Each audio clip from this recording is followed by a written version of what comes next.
sales is the most lucrative skill in the world, period. The problem is most sales advice out there today is outdated, cheesy, and can even keep you from getting the deals that can make all the difference in your career. This is the No BS Sales School, a podcast for entrepreneurs and salespeople who want to master the skill of selling without all the BS. So there's this young man that I've known since he was 1 day old. He's a family friend, and anyway, I've known him forever, love him to death, great guy, and he and I have had a wonderful relationship for a long time. And a couple of years ago, he graduated from college, and I said, "What you going to do next?" And he said, "I really want to go to Aspen and work." And I said, "Okay, cool. What you doing?" He goes, "I've been calling around for jobs over there. I've probably talked to 5 or 6 or 8 people. I can't seem to get a job." I said, "Why do you want to go to Aspen?" He said, "Because it'd be great to get away. I love that area. It's beautiful. And I want to go spend 2 or 3 years out there working and having fun before I settle down into a real career." I said, "Great." And he said, "But I'm having trouble finding a job." I said, "George, you're screwing this up." He said, "What do you mean?" I said, "If you really want to go to Aspen, if that's really your dream, you're screwing around. Pack your shit up, put it in your truck, drive to Aspen. Don't tell your dad I gave you that advice until after you're on the road." And what we talked about was, are you really committed? Because if you're committed, you'll do whatever the hell it takes, in George's case, to go get a job in Aspen. And he got out there, found an apartment. 2 days later, he found a job. He worked there for 3 years. And that's what I tell people a lot when they come to me and say, "Is this a good idea? Or do you think I should do this? Or do you think I should do that? Or why am I not doing whatever?" And the question comes down to, and this takes some soul searching, is, are you committed to making that happen? And it really comes down to your why. Why are you committed to make it happen? What happens if you don't? How are you going to feel if that doesn't happen? I mean, I read a quote. Who was it from? I don't recall. But the quote was, "Do it or don't. You'll have regrets either way." Right? It's a bit of a cynic. But if you're going to do something and you're committed to success, you'll do whatever the hell it takes. Anybody that started their own business, especially one that's bootstrapped it, will tell you it is hard as hell. And there are a million reasons you should quit.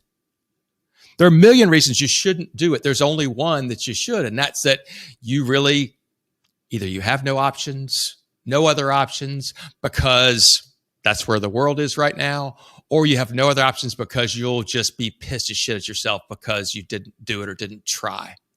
And what I'll tell you is, if your idea is, "I'm going to try this," it's probably not the right idea. If you're not willing to go all in, spend your time, your money, your energy, except to plan to fail a number of times, that it's going to take longer than you ever imagined, it's going to be harder than you ever imagined. If you're not willing to accept that, and of course you'll think it'd be different for you because your idea is better and you're blah, blah, blah. The reality is, no matter what it is, whenever you're starting something new, it's hard as hell. And you may look at people and you may see, "Gosh, they're killing it. How hard could this be? Or I could do this too." Chances are that if they're killing it right out of the gate, they're going to think it's easy and they're going to get mashed when things get hard. I would say it's an advantage if things are hard when you start, because then you recognize when you win how important that is and how good that feels. The reason, and so if you're committed, there are no excuses. You got to get it done. If you're not committed, however, there'll be a million excuses why you're not being successful.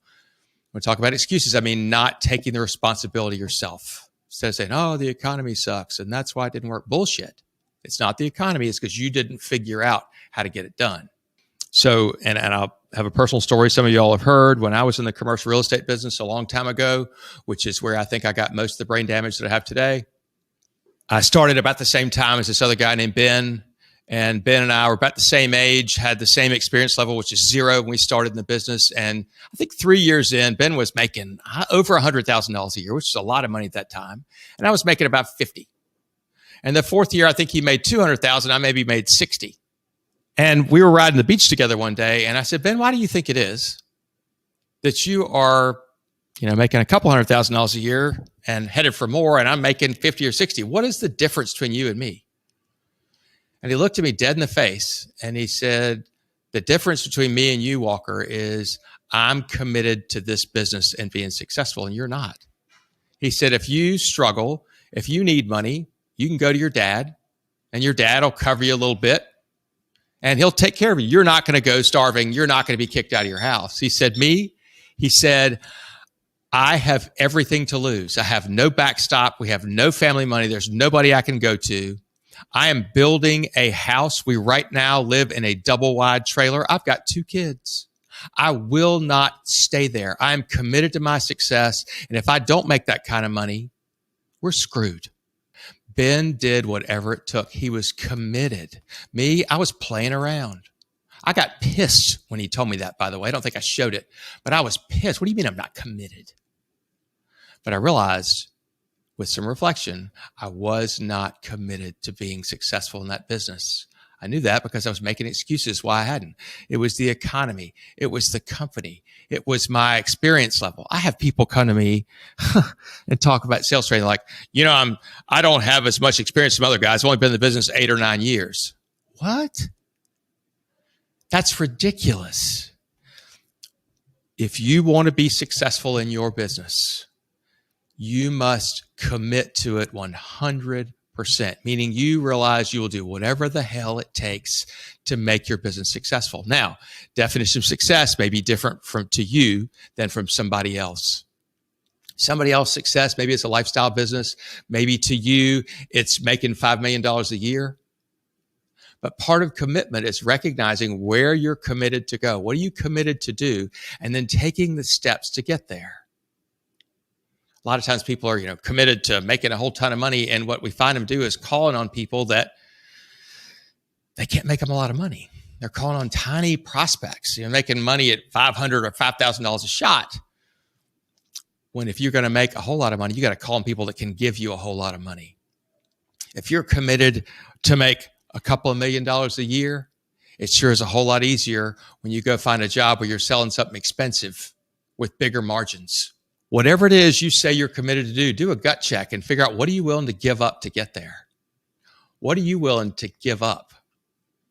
I was willing to give up the house that I built that was perfect for us with my family.